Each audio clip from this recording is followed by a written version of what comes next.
So yun na, good day sa inyo mga busero. Bali, ito na yung pinangako kong unit.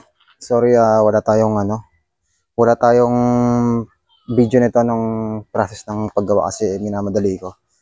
Kasi matagal na sa akin tong project na to. At kinakamusta na may-ari. Kaya yun, minadali na natin yung paggawa. Hindi ko na siya binidyohan para mapabilis tayo. Yung in-upload kong shock ng motor na yung outer na yun yung tangke. Di ba dalawa yon? Ito yung isa nun. Ito yung isang shock nun. Yung may bracket ng preno. Kung mapanood nyo yung in-upload ko na na tangke na ginawa ko na may valve. So ito yung nun, kapatid nun. Yung kapares niya. Yan. Bali ito, PCP. Side lever tayo. Side lever. Meron din tayong magazine pero pang steel ball lang naman yung bala nito. Kaya wag na kayo kaya nito na mag one hole ng malayo. Kahit nga malapit nahihirapan pa rin ka mag one hole. Pero sigurado naman ako makakatama to.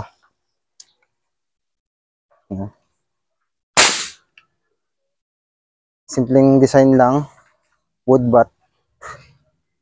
And binurn ko lang yung kanyang body surface para magkaroon naman ng design para hindi lang mukhang simple. Yung barrel natin maikli lang, 12 sa 15 inches. Yan siya. So, yung magazine natin dito rotary, lang to, gravity fed. Dito lang nilalagay yung bala. Tulad ng mga ibang ginagawa ko na magazine. Yan. Kaya nga steel ball lang to.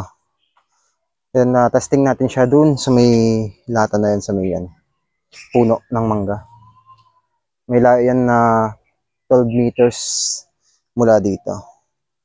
Ganyan lang kalapit kasi wala na rin tayong bala. Bala pa natin steel ball na 5.95 mm. Pwede rin dito BBS. Ito yung bala natin. Yan. Steel ball. Bali, ganito siya ilagay. Ito lang naman. Shot mo sa butas ito. Bali ka siyang palalima dito. 5 bala. Pero kahit di mo tanggalin ito, malalagyan mo naman ng makapaglagay ka ng bala. Kaya 4 na ilagay ko. Pero para maging 5, kailangan natin siya ikasa. Yan. Tutulak niya na yung isa.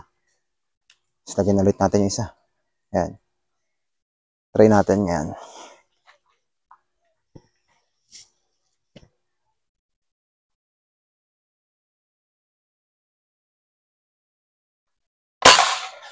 Yan. Sa pull.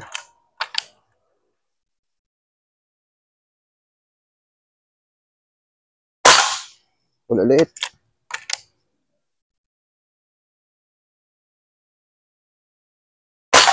Yun no. Kung ganyan kalaking target mo, sigurado hindi ka magmimintis kahit steel ball na yung ball natin, hindi kaya mag one hole. Oops, mababa. Last shot natin.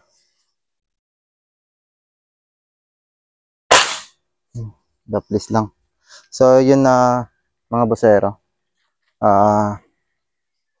Upload ko na rin yung isa kong ginagawa na multi-shot din. Ganito rin yung receiver.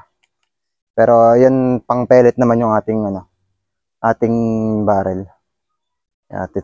Titignan natin kung kaya ba mag one hole dun. So, yun lang. Thank you.